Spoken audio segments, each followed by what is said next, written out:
Wow, Scooby, isn't this groovy? We're the stars of our very own video game. Yeah, groovy. Like what's going on?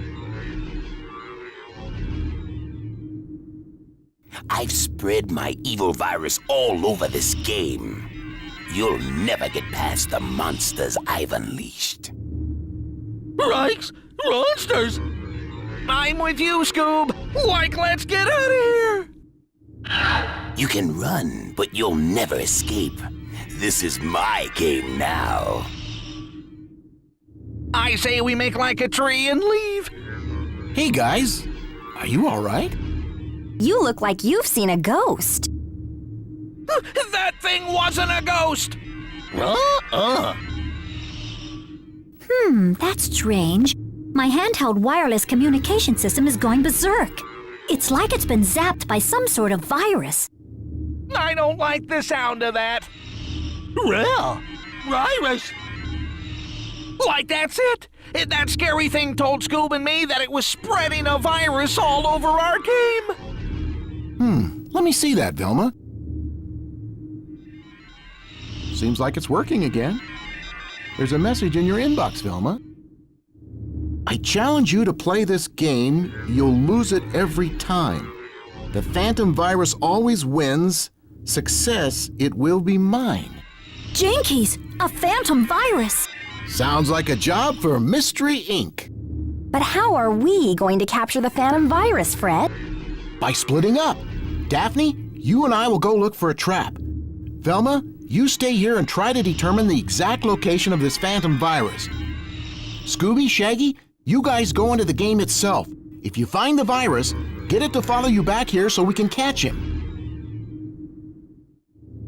Hey, where are you guys going? Who? Us? Oh, us? Come on, guys. We can't do this without your help. Sure you can. Would you do it for a Scooby snack? No way! No way. Would you do it for 2 Scooby snacks? Well, would you do it for a whole box of Scooby snacks? Velma, old pal, you got yourself a deal. Yeah, yum. Here, take this with you. We can use it to talk to one another. It looks like some of the levels are locked. The only door that's open leads to Japan. You guys can start there. I'll try to get the other doors to open. Oh, this must be a one-player game. How retro. You guys will just have to take turns. Come on, Daphne, let's go find that trap. Good luck, everyone.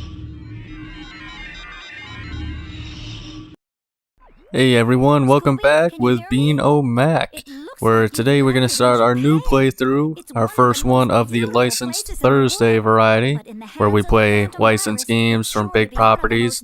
Scooby-Doo obviously is our playthrough in this case, but it could be, SpongeBob, adult cartoons, like Simpsons, Family Guy, movies like Kung Fu Panda, Shrek, whatever. But we're going to start off with Scooby-Doo and the Cyber Chase. That's what you guys voted for in the poll.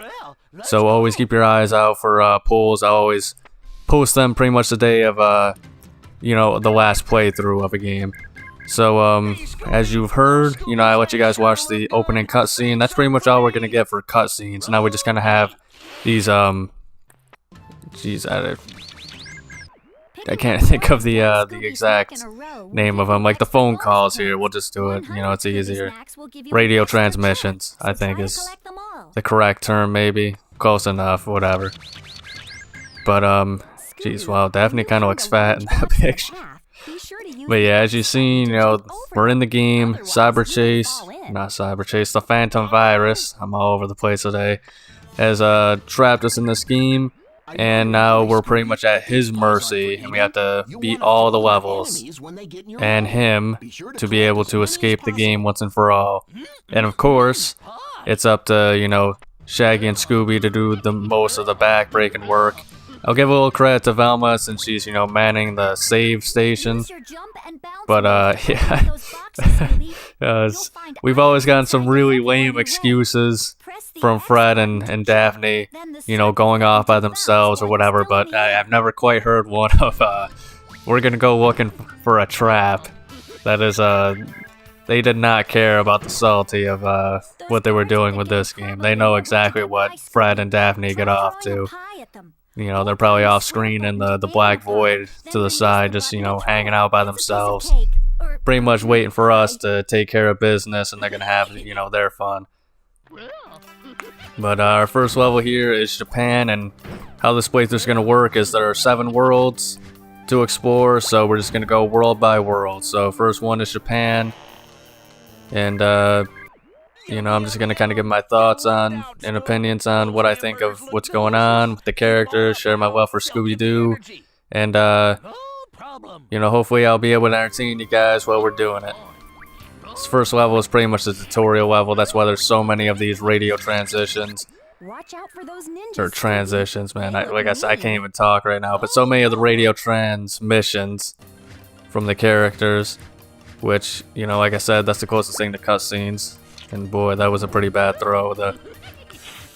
I've never actually beaten this game before. I've gotten as far as the pyramid level, which I think is the 6th world of this game, but I can't quite remember. But there's gonna be a reason for that.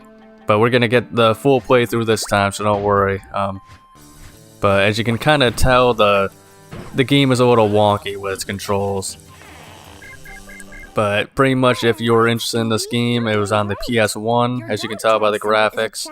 Which is interesting because it was actually, the Cyber Chase came out in 2001. And obviously this was a tie-in, so it came out in 2001 as well. And that was, you know, almost a few months at least after the PS2 had released. The PS2 released in 2000.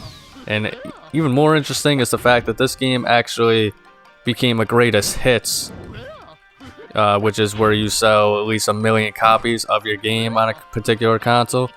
It became a greatest hits title in 2003, so I think it just kind of shows how popular it was to kind of hold on to your consoles, and you know that backwards, you know, gaming was still kind of a big deal at the time. You know, I remember when I was growing up, yeah, I had the PS2, you know, a few years after it was released, but I was still playing the N64, the PS1, you know, old consoles after the fact.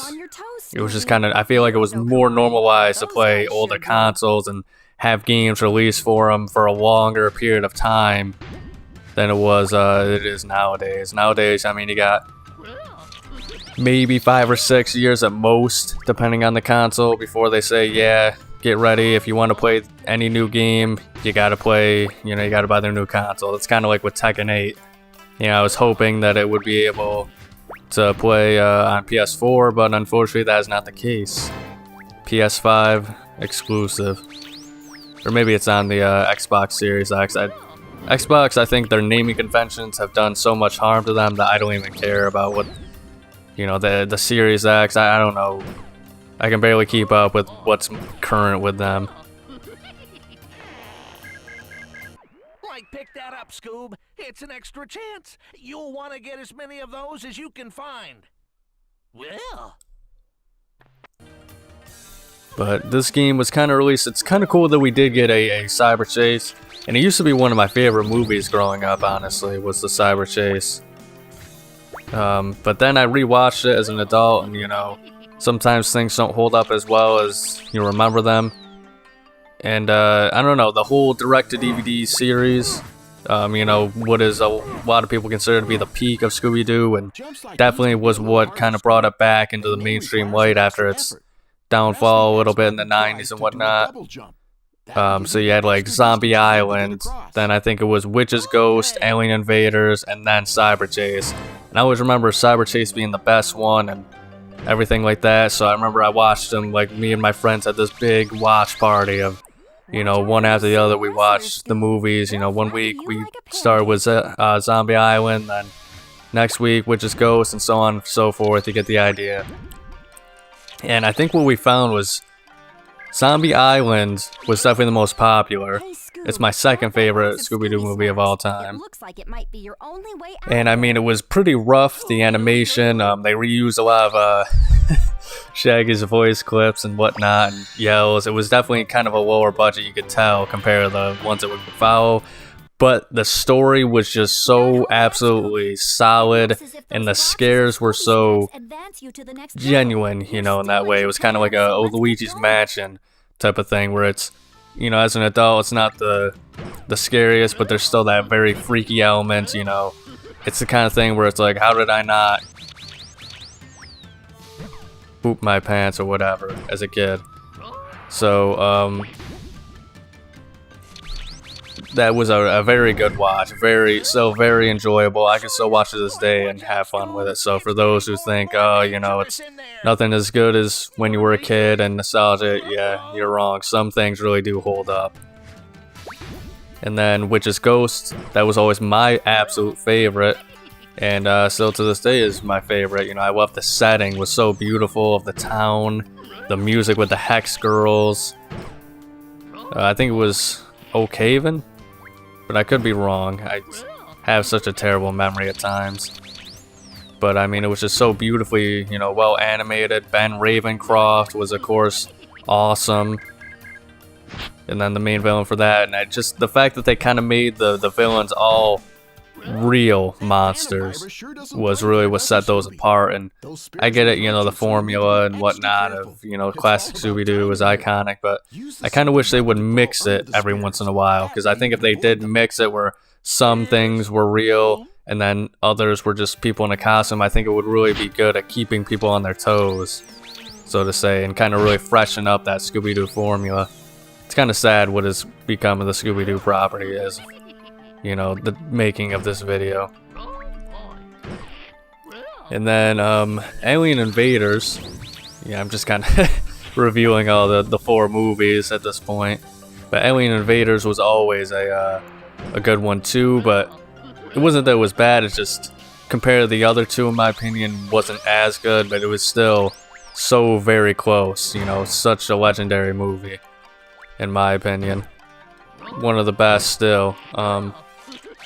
And I think the characters, once again, were very good. I think it showed, I think it was that was a very classic form. I think it was very unique in the sense of, once again, it was very good at keeping you on your toes and, you know, the red herrings and whatnot.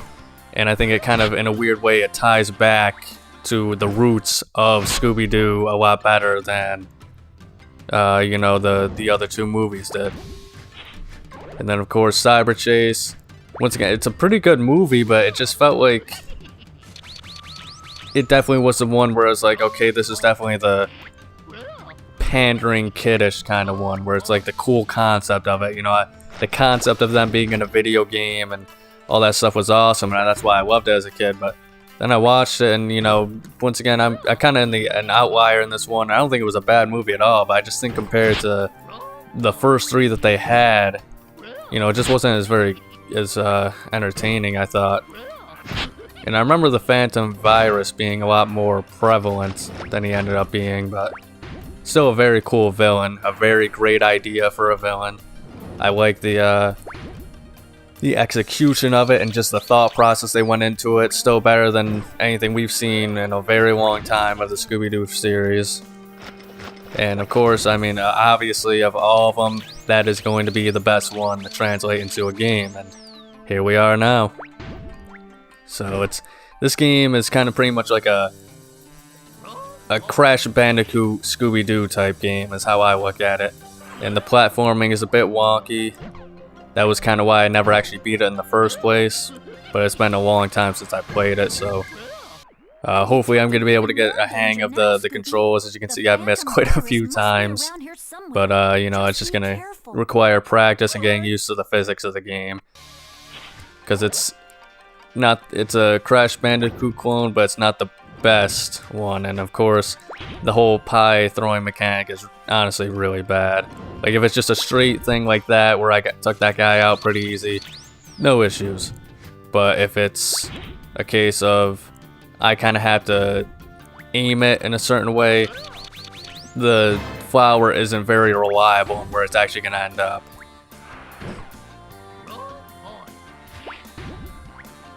But it is pretty cool how they took the what they had for the small concepts in the show and what they were able to actually make of the levels. You know, Japan I think only showed up for what, like maybe a few minutes at most, maybe 2 minutes in the movie. So for them to make a full-blown level out of it, not even 2 minutes, I think it was literally like 30 seconds or something like that, now that I think about it.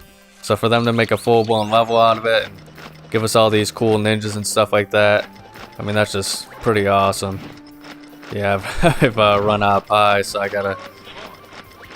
Not a very good demonstration here. You got a finite amount of pies, and this is kind of where I learned my lessons, and not just, you know, blow all my pies out in one, you know, level by taking everybody out. I was able to make it past that guy. But Japan is always a good classic level. Now we're on to the boss. So it's pretty much the formula is you got 2 levels and a final boss. And then once you beat the boss of that level, sometimes it is the Phantom Virus, sometimes it isn't. This time it is that samurai that, if you remember the movie, pretty much Daphne punks out in you know, the montage where they're going through all the levels.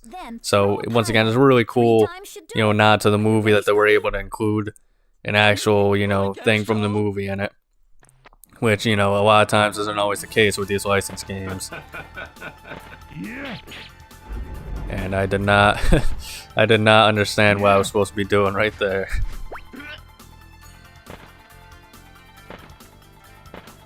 Alright, I got your game now, Mr. Samurai. Oof. That's not what I thought was gonna happen. I think if I run out of pies, I think I just automatically die too, but I can't remember. Jeez. This guy is not messing around here. Alright, I think we got him. We got him! First try. Alright, what's going on here? Did it freeze? Oh, there we go. It just took a while to load. But that's going to be all for today, folks. So thank you for watching. Tune in next week for our next episode of Scooby-Doo Cyber Chase. And above all else, remember to have a nice day.